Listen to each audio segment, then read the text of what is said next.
From the very first moments of Pablo Escobar's rise, the world began to see the delicate intersection of crime, politics, and international relations. Colombia, a nation already navigating decades of internal conflict and political complexity, suddenly faced a force that was both terrifying and transformative. Escobar was not simply a criminal.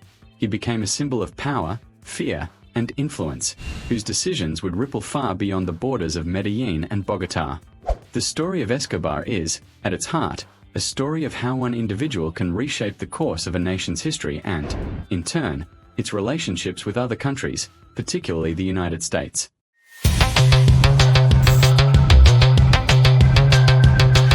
From the bustling streets where cocaine trade became a lucrative enterprise, to the halls of power where politicians debated extradition and security, the presence of Escobar demanded that every actor reconsider their strategies, alliances, and priorities.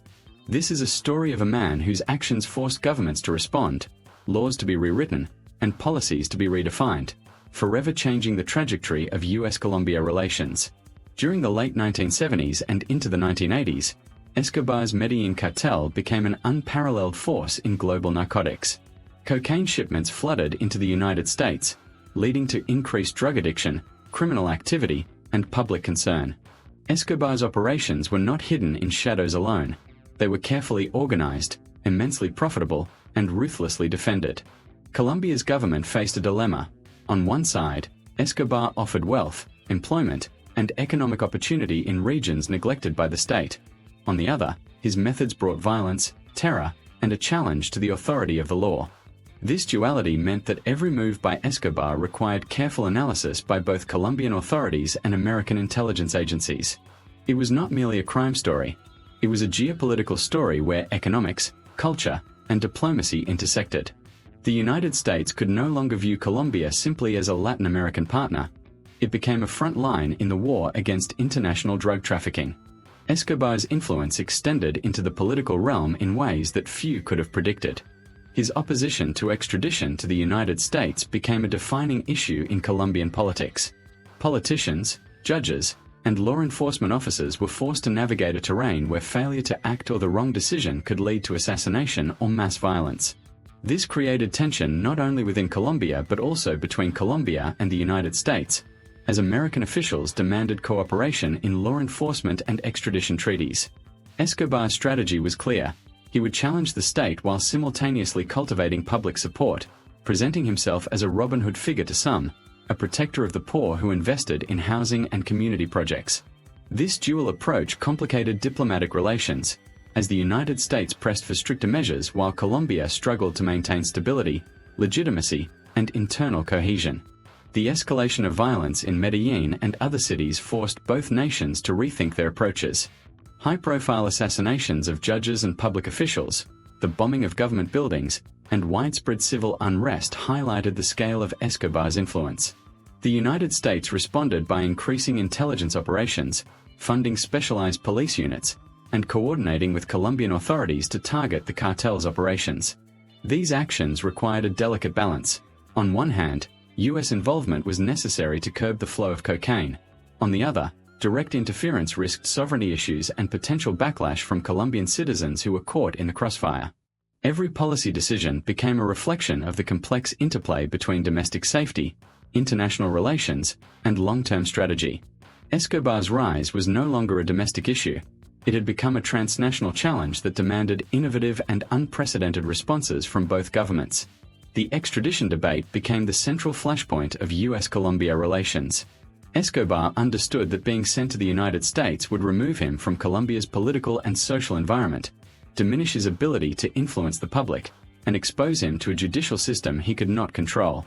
His violent campaigns against extradition laws created both fear and urgency within Colombia's political class. Lawmakers faced ethical, practical, and security dilemmas as they debated policies under extreme duress.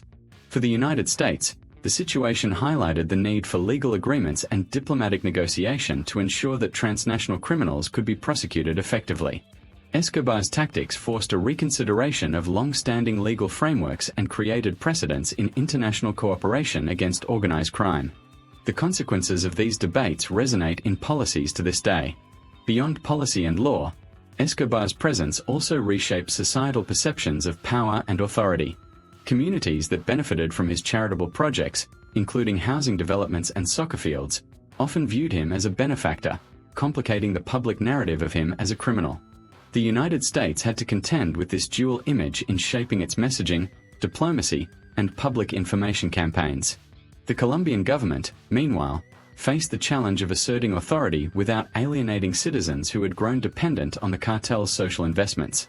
This complex social landscape meant that any enforcement action required a nuanced understanding of local culture, psychology, and perception. Escobar's ability to manipulate these dynamics made him one of the most formidable figures in modern criminal history. Escobar's death in 1993 marked the end of his direct influence but not the end of his impact. The frameworks, policies, and diplomatic strategies that emerged in response to his reign laid the foundation for long-term cooperation between Colombia and the United States. Initiatives such as enhanced intelligence sharing, specialized counter-narcotics units, and later programs like Plan Colombia can trace their origins back to lessons learned during the fight against Escobar. In this sense, Escobar's legacy is paradoxical. While his actions brought immense suffering, they also catalyzed a level of international collaboration and policy development that would have lasting effects. Scholars, policymakers, and law enforcement continue to study these developments to understand how organized crime can shape bilateral relations and regional stability. The story of Pablo Escobar and U.S.-Colombia relations is not merely about a man or his crimes. It is about the interplay of leadership, governance, diplomacy, and human behavior under extreme conditions. It is about how a nation responds when power is challenged by unconventional forces, and how international partnerships evolve under pressure. Escobar's ability to manipulate economics, media, and public perception created challenges that required creativity, courage, and collaboration from both nations. It forced governments to innovate, rethink traditional law enforcement strategies, and engage in diplomacy at a level that combined legal expertise, intelligence operations, and cultural understanding.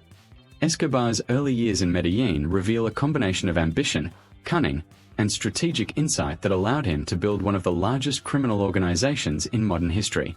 He understood markets, risk, and the power of perception. Unlike typical criminals, Escobar's vision extended beyond mere profit.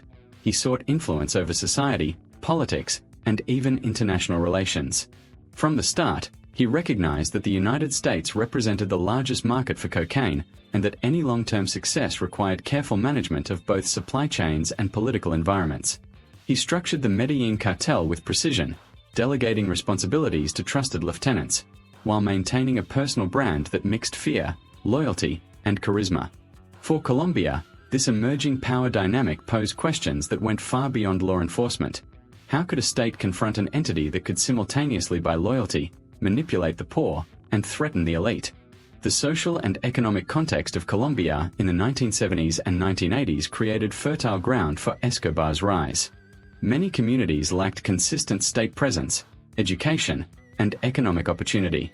Escobar's investments in housing projects, soccer fields, and local infrastructure earned him significant public support.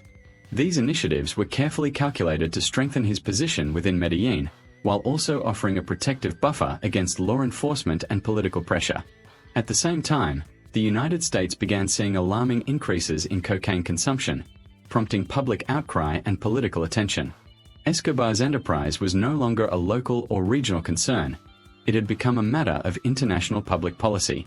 Washington understood that combating drug trafficking required more than law enforcement on the streets. It demanded diplomacy, intelligence cooperation, and legal agreements with the Colombian government. The assassination campaigns initiated by Escobar further escalated tensions. Judges, police officers, and politicians became targets, and public spaces were no longer safe from violence. These events forced the Colombian government to respond with urgency, but their efforts were hampered by corruption, intimidation, and resource limitations. For the United States, Escobar represented a challenge to the credibility of law enforcement and to the safety of American citizens, especially given the volume of narcotics entering U.S. cities. High-level meetings between Colombian officials and American diplomats became frequent, focusing on extradition treaties, intelligence sharing, and coordinated counter-narcotics operations. Escobar's actions had created a new kind of diplomacy, one in which criminal activity directly shaped bilateral relations, policy agendas and national security priorities. Extradition became the central issue defining U.S.-Colombia cooperation. Escobar's threat to those supporting extradition laws led to intense political debates within Colombia. Lawmakers had to balance public safety, national sovereignty, and pressure from the United States. Escobar's ability to exploit gaps in the legal system, his capacity for violence, and his public persona made any decision potentially lethal. Meanwhile, U.S. officials insisted on extradition as a key mechanism for holding him accountable and reducing the flow of cocaine into American cities. This created a tense, sometimes adversarial, dynamic. Colombia was navigating internal pressures and Escobar's intimidation, while the United States sought firm legal guarantees and effective enforcement mechanisms. The negotiation and eventual implementation of extradition policies marked a turning point in the bilateral relationship, demonstrating how a single criminal enterprise could reshape national law and international diplomacy. Escobar's impact extended beyond politics into the realm of economics. The sheer profitability of the cocaine trade destabilized local economies, shifted labor markets, and influenced urban development. Medellin's growth was intertwined with the cartel's influence. Construction, transport, and informal labor sectors were all affected. For U.S. authorities, understanding these economic dynamics was crucial to crafting effective counter-narcotic strategies. Drug interdiction programs, financial monitoring, and law enforcement coordination required careful study of the cartel's operations. Escobar's ability to integrate social services and criminal enterprise created a duality that complicated traditional approaches. He was simultaneously a benefactor and a criminal, and this duality forced governments to reconsider conventional law enforcement strategies. The later years of Escobar's life highlight the evolving nature of international cooperation. The United States increased technical and financial support to Colombia, funding specialized police units and intelligence programs. Helicopters, surveillance technology, and cross-border coordination became standard tools in the fight against the cartel. Escobar, recognizing the intensifying pressure, adapted by moving operations, increasing secrecy, and leveraging his remaining public support. The cat-and-mouse dynamic between Escobar and state authorities became a defining feature of Colombian governance in the late 1980s and early 1990s. Each escalation prompted refinements in policy, demonstrating the iterative nature of bilateral cooperation. In this way, Escobar's actions directly shaped how Colombia and the United States interacted, both strategically and operationally. Escobar's death in 1993 did not end the influence of his era. The frameworks established to combat his cartel, interagency coordination, U.S. funding for Colombian counter-narcotics, legal reforms, and intelligence sharing, set precedents for future cooperation. Plan Colombia, launched later in the 2000s, reflects lessons learned during Escobar's reign. Targeted operations, socio-economic initiatives, and joint planning became essential components of modern U.S.-Colombia relations. By forcing governments to respond, Escobar indirectly catalyzed long-term institutional changes, demonstrating the profound impact an individual can have on policy, diplomacy, and bilateral relations. Beyond policy and economics, Escobar's story also illustrates human psychology and societal response to power. Communities that benefited from his social programs often developed a complex loyalty to him, blurring lines between legality and social support. The United States and Colombian governments had to navigate these perceptions carefully to avoid alienating the public while pursuing law enforcement goals. Messaging campaigns, media coverage, and public information strategies were developed to counteract Escobar's influence, illustrating how communication and perception management became central to counter-narcotics efforts. Escobar's blend of philanthropy, intimidation, and charisma forced both nations to develop sophisticated strategies beyond traditional law enforcement, integrating diplomacy, psychology, and media management. Escobar's influence also reached the broader geopolitical sphere. U.S. policymakers used his reign to argue for stronger regional cooperation, increased intelligence sharing across borders, and stricter legal frameworks for international extradition. Colombian leaders learned that domestic crime could no longer be treated as a purely internal matter. It had international ramifications that affected trade, diplomacy, and foreign aid. The struggle against Escobar became a case study in balancing sovereignty, law enforcement, and partnership, offering lessons for future administrations.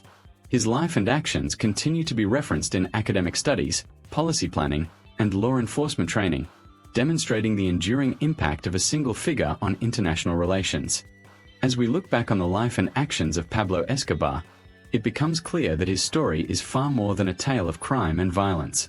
It is a story of influence, power, and the unexpected ways in which a single individual can shape the destiny of nations.